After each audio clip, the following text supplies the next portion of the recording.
What is going on, ladies and gentlemen? Welcome back to the Daily Stock Report. Guys, we have some phenomenal news today, but first, we are nearing the 100 subscriber benchmark, and we will be giving away this beautiful 1996 American Silver Eagle. So make sure you hit that subscribe button, hit the like button, and hit that bell notification so that way you can stay up to date. Whenever we do that video, you'll have to comment, and we'll do it through a random comment picker.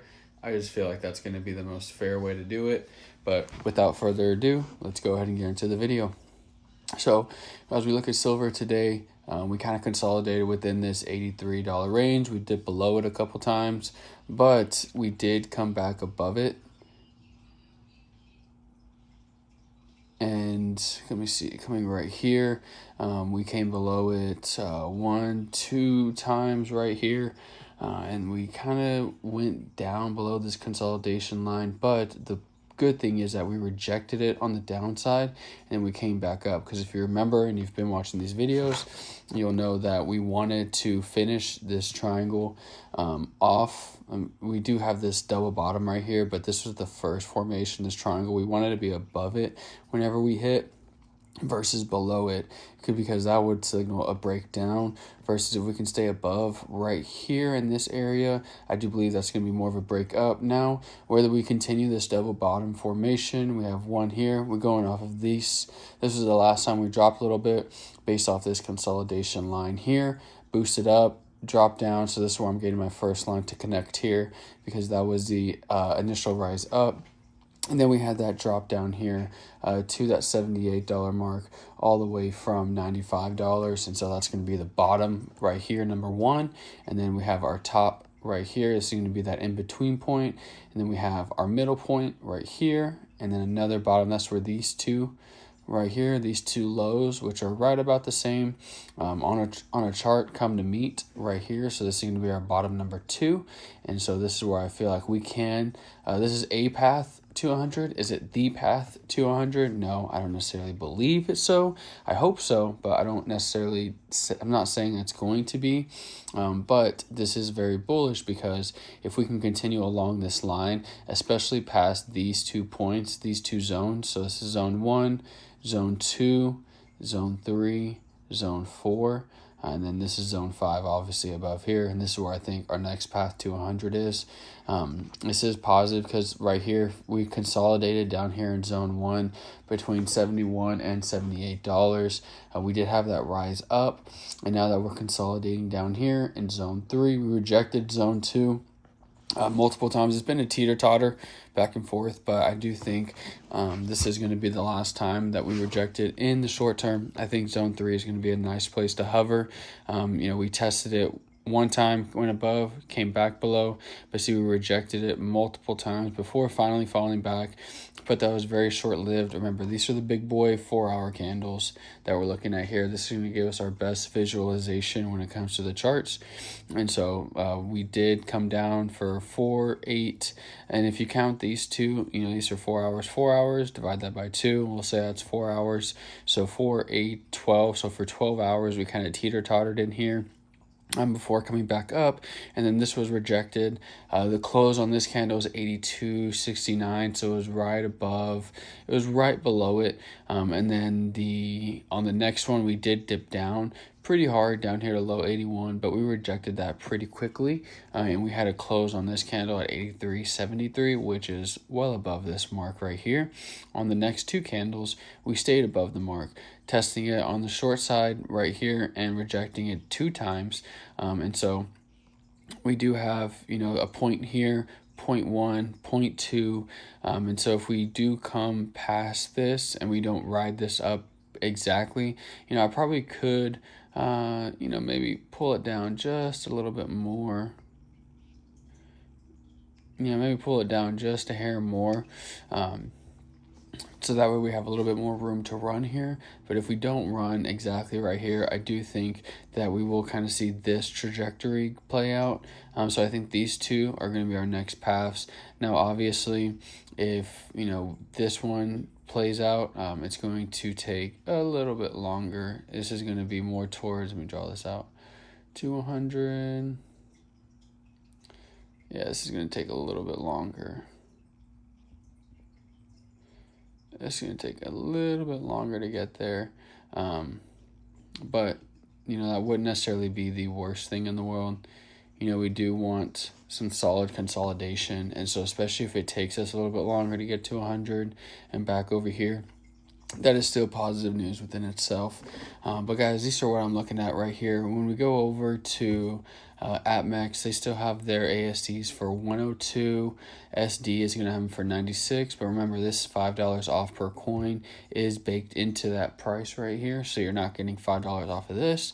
Their normal price is 101.28, which is still cheaper than APMEX by $1, and then we're gonna hover over to JM Bullion, which is at 101.28. So SD and JM do have them at the same price, but SD does have $5 off per coin, and so that is going to save you a little bit of money if you if you get more than two. So with this, if you get two of them, you're still paying shipping. So you have to get three, or you have to get two and get you a case. Or something, something of the nature, right? Because two of these is not $200 or $199, and so you have to get over that $199 for that free shipping. But those are going to be your spot prices for your Silver Eagles. Going over here to Kitco, sorry about that. As we finish off the week, we have gold stayed above 5,100, near 5,200, which is great. Silver ended around 84.59 on the ask. Platinum above 2,000 at 21.55. Palladium drops a little bit, drops less than 0.5%.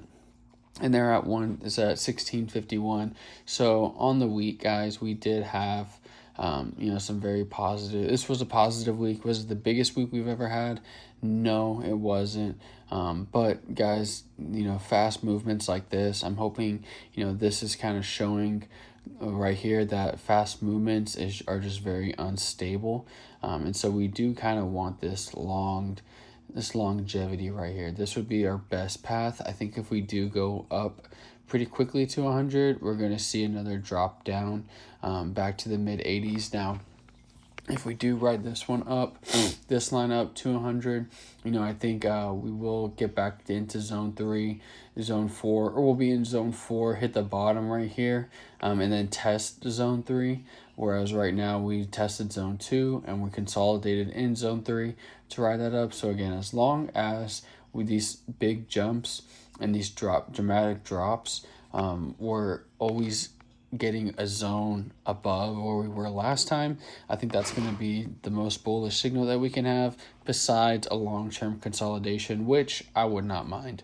But other than that, everybody, checking on our copper pennies. Right now, if you're looking at investing in copper, I believe this is the best way to do so.